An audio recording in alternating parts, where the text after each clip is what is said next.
अस्सलाम वालेकुम। मोहम्मद अज़हर सिद्दीक अपने प्रोग्राम पॉलिटिकल डायरीज के साथ हाजिर खिदमत। चीज़ें बहुत तेज़ी से आगे तब्दील हो रही हैं और याद रखिएगा ये गवर्नमेंट हुकूमत पैक हो गई। ये लफ्ज़ फ़ात शाहबाज की, अभी हमारा दोस्त है और फेमस एंकर पर्सन मेरे पास बैठे हुए थे और वो एक वजह, यानी वो अमूमन ऐसी नहीं, अपने वाले साहब का जिक्र कर रहे थे और बता रहे थे वो क्या बात कर रहे थे। ये आज आपके साथ बता रही, पैक हो गया। क्या लफ्ज़ ऐसे कहे हैं उन्होंने।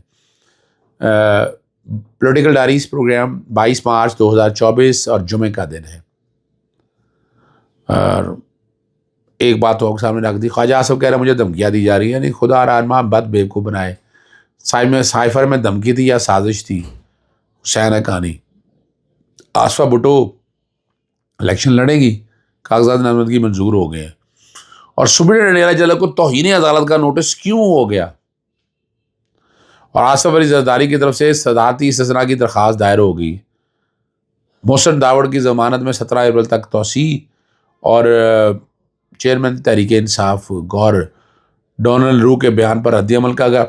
मैं इससे इत्तफाक नहीं करता, वो एक अलग बात है, लेकिन जो बात है वो क्या है, हुसैन हक्कानी ने तबसरा किया है और कहा है कि साइफर मतन से कोई पढ़ा लिखा बैनुल-अक़वामी हालात से वाकिफ़ आदमी यह नतीजा अखज़ नहीं कर सकता कि इसमें किसी किस्म की धमकी या साजिश थी। मेरे नज़दीक तो डिमार्च की भी ज़रूरत नहीं थी। ये अब सच बता दिया उसने। अगर ये धमकी या साजिश नहीं थी तो डिमार्च क्यों किया?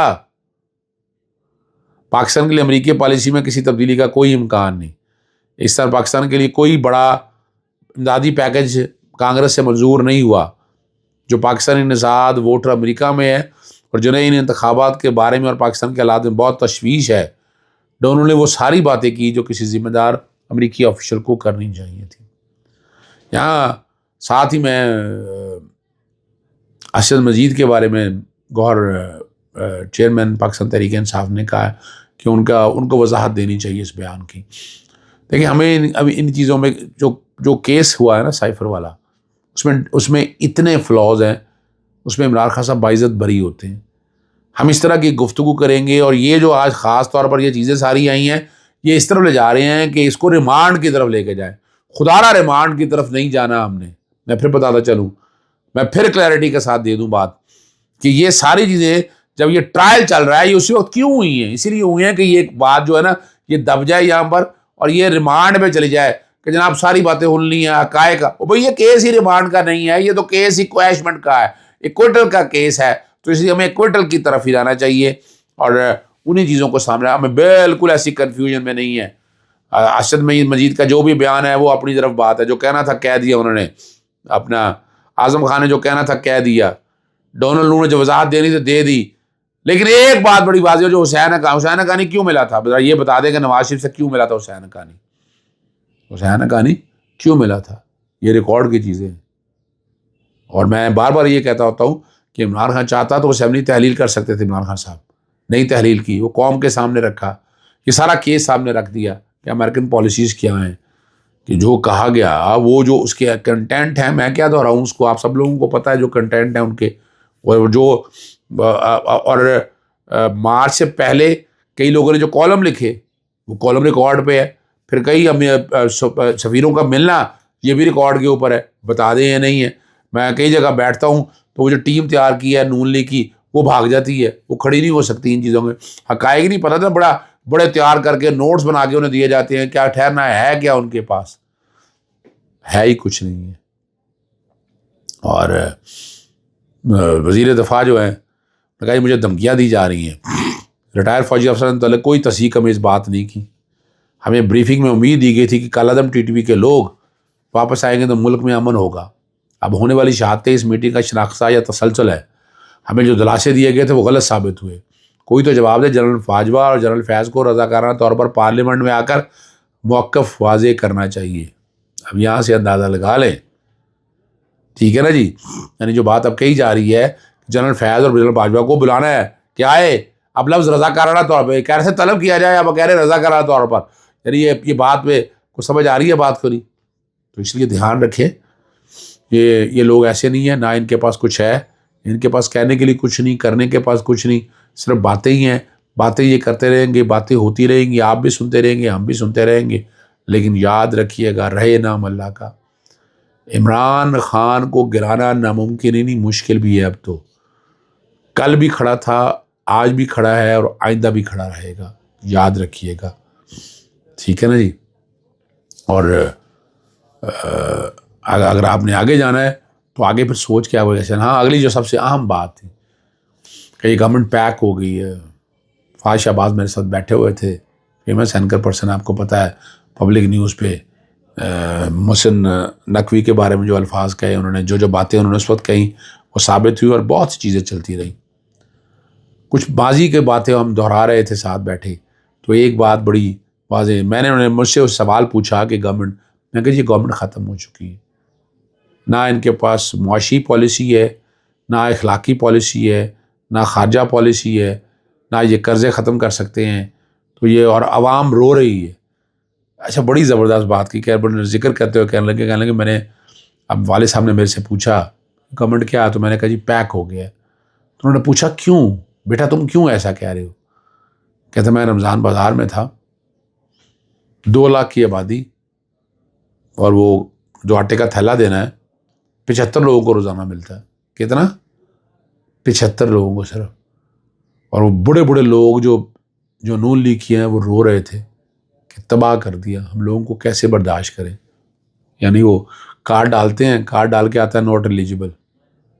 یعنی یہ ظلم تو دیکھیں نا، یہ زیادتی کیا ہو رہی ہے، اور یہ ہو رہی ہے اس نظام میں زیادتی.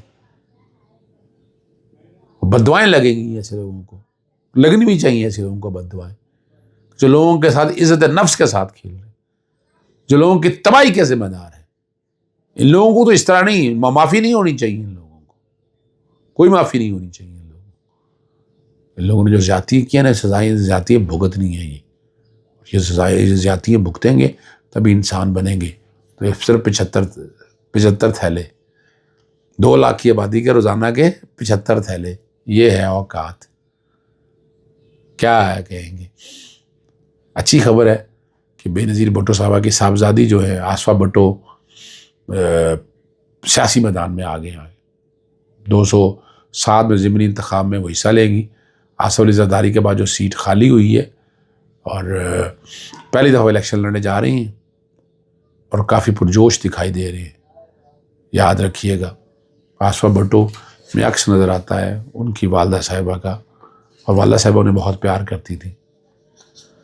محسن داوڑ کی ضمانت میں 17 اپریل تک توسیع کر دیا پشاور ہائی کورٹ نے. انتخابی نشان میں تبدیلی کے خلاف احتجاج کرنے پر اور نیشنل ڈیموکریٹک موومنٹ کے محسن داوڑ 17 اپریل تک توسیع کر دی ہے. جسٹس عتیق شاہ اور جسٹس صاحبزادہ اسد اللہ نے FIR کے خاتمے کی درخواست پر سماعت کی. محسن داوڑ کے خلاف مقدمہ کی تفصیلات طلب کرتے ہوئے 17 اپریل تک ضمانت میں توسیع کر دی ہوئی. اب یہ بڑا ایک اہم سوال ہے، ڈسٹرکٹ اینڈ سیشن کورٹ صدارتی استثنا. احتساب عدالت اسلام آباد میں ٹھٹا واٹر سپلائی ریفرنس میں صدر مملکت کی جانب سے صدارتی استثنا کی درخواست دائر کر دی گئی. آئین کا آرٹیکل 248. احتساب عدالت اسلام آباد کے جج ناصر جاوید رانا نے کیس کی سماعت کی. ارشد تبریز وکیل پیش ہوئے، اور انہوں نے کہا کہ صدر کو صدارتی استثنا حاصل ہے، کارروائی آگے نہیں بڑھائی جا سکتی ہے. عدالت نے نیب کو نوٹس جاری کرتے ہوئے 22 اپریل تک سماعت ملتوی کر دی. فوجداری پروسیڈنگ نہیں ہو سکتی، چل رہی ہیں تو رک جائیں گی. جب تک وہ صدر ہیں ان کے خلاف کوئی کارروائی نہیں ہو سکتی. تو صدر پاکستان کا یہ کم کا سب سے بڑا فائدہ تو یہ ہے. ڈسٹرکٹ اینڈ سیشن کورٹ اسلام آباد میں ہی عمران خان صاحب اور بشرا بی بی کے ویڈیو لنک پر حاضری نہ جانے پر سپرنٹینڈنٹ جیل کا توہین عدالت کا نوٹس جاری ہو گیا ہے. اور مجھے بتایا ہے کہ بشرا بی بی ایک ضمانت ملنے کے بعد حاضری نہ لگوانے پر توہین عدالت کا نوٹس جاری کیا ہے، کہ بتایا کہ ویڈیو لنک سسٹم خراب ہونے کے بعد حاضری نہیں لگوا جا سکی، اور اس پر حکم دیا گیا کہ ویڈیو لنک کے کارآمد ہونے کو یقینی بنائے. جو آپ نے نہیں کیا، کیا یہ رویہ عدالتی حکم عدولی کے ضمن میں آتا ہے؟ یعنی دیکھیں نا، جیل کے اندر بند رکھا ہوا ہے اس لیڈر کو، ان کی بیگم صاحبہ کو بھی سزا، غیر قانونی سزا دی ہوئی ہے. عدت والے کیس میں بنتا کیس کچھ نہیں ہے، تو شخانہ کا کیس کوئی نہیں بنتا ہے، لیکن زیادتی کی ہوئی ہے اس نظام نے. سب میں بریت ہونے والی بنتی ہے. اور عمران خان سب تمام کیس میں بہت جلد بری ہوں گے، یاد رکھیے گا. میں بار بار دہراتا ہوں آپ کو. اجازت چاہتا ہوں. السلام علیکم. اللہ حافظ. پاکستان زندہ باد.